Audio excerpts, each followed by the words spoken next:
So I do have one quick question, and I know that you touched upon this on the latter half of your speech or of your presentation, but there has been a small but very vocal rise of right-wing populism within Europe, and I think Sweden also has a pretty vocal but small group of right-wing populists.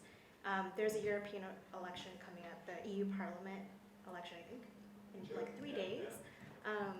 And some would argue, or some would say, that there could be a growth in the parliamentary seats of right-wing populist groups.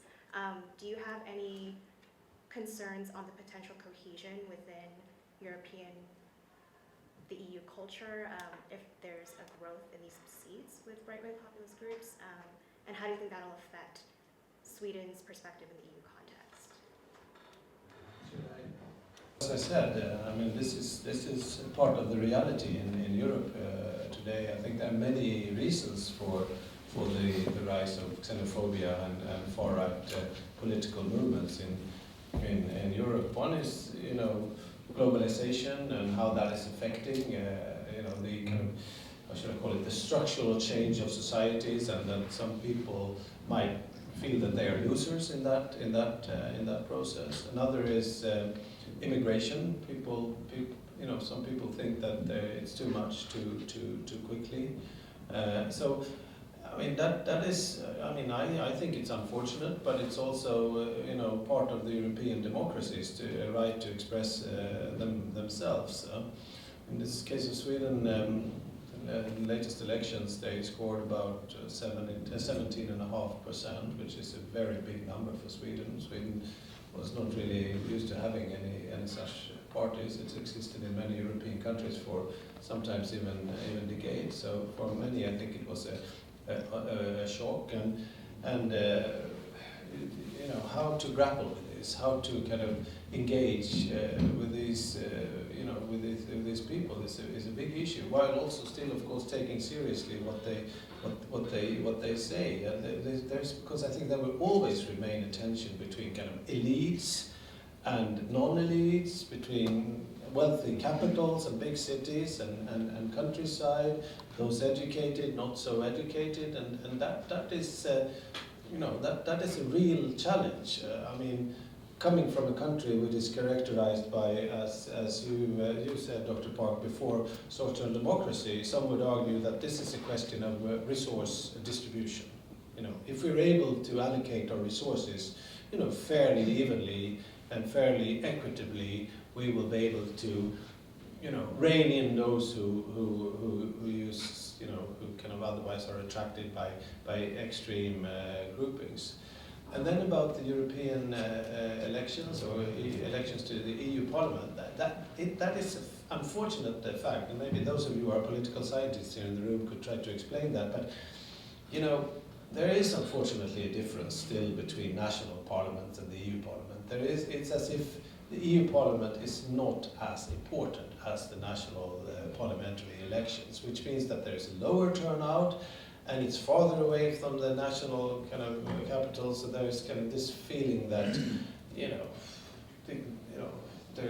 it's not so important to vote, and there's been also maybe a tendency to vote slightly more extreme in the European Parliament elections than in national elections, and that has benefited some of these groups. And so I do agree with you that there's a huge fear now that the elections will lead to a rise in the more extreme parties in the European Parliament. And I mean, the mess around Brexit doesn't really help that, I'm afraid to say. Sorry for a long reply. I'm interested in international development, and I'm currently writing a master's thesis on conflict and peace studies. And what we have learned a lot in GSIS is the pattern of aid giving by Sweden. And at least I'm always impressed by how it orients around humanitarian assistance and around grants and not loans. And I think it's a very important role model for emerging powers and emerging donors such as Korea. And I was wondering if that kind of direction it arose from the history that you mentioned, such as the concept of neutrality or history of receiving humanitarian aid from Italy and such. Consensus around development aid and humanitarian aid grew or kind of was established in Sweden in the 1960s. I think it had to do with a mix of factors. Sweden emerged as neutral and safe and sane out of the two world wars. It wasn't really by design, rather by almost mistake that we were able to emerge, and that led to a boom. Industry was untouched, and we became very rich, and so there were resources, and there was maybe a degree of kind of bad conscience for not having suffered. So there was kind of this sentiment of wanting to give back. But that is certainly not all of what explains this, because 50 years hence, there's a strong national consensus around that we are actually giving 1% of Swedish GDP in development and humanitarian aid, and that's not even disputed. So that's among the highest in the world, because there's this internationalist, humanitarian, humanistic, human rights, national character, if you like. So we would like to, help to. It sounds very naive and ethical, but it's a fact that wants to kind of do good help out there. Obviously, this also leads to builds a good reputation. It gives goodwill that comes in handy for major corporations as well, because they are surfing on a very good soft power and national reputation and so on. So we could talk more about it later, but there are many reasons. Thanks.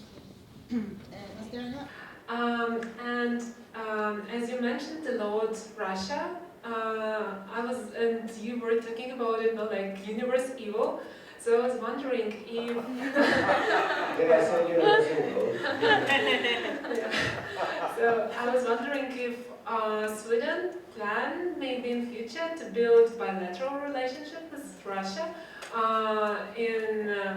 not in accordance with general European trend. So what are the future perspectives? As Russia really mentioned a lot that they're eager to build peaceful relationships with all the countries. No, I mean, this is a very, very good point. I think there's a lot of people-to-people relations between not only Sweden but all of the other surrounding European countries and Russia. There's a lot of bilateral relations that are functioning wonderfully. I think that what the European Union countries and other European countries feel collectively is that there was a breach of trust, partly in Georgia and most notably in Crimea and eastern Ukraine. And this is why the European Union countries have decided, and also the United States have decided on sanctions because of that. Because we thought that we had agreed that borders were sacred, essentially. So that was a disappointment. And then there's unfortunately been a spiral of lack of trust and increased military spending and tension, and that has led to a challenging situation. I don't think that is an existential threat or anything like that, but it's obviously a failure of the 1990s that this wonderful period of emerging collaboration led to what is now a much more frosty relation. I mean, I know that Russia in the 1990s was terrible. I mean, it's extremely poor and characterized by economically chaotic situation. So that we probably forgot to work more actively with Russia at the time, and that has now led to a situation of tension.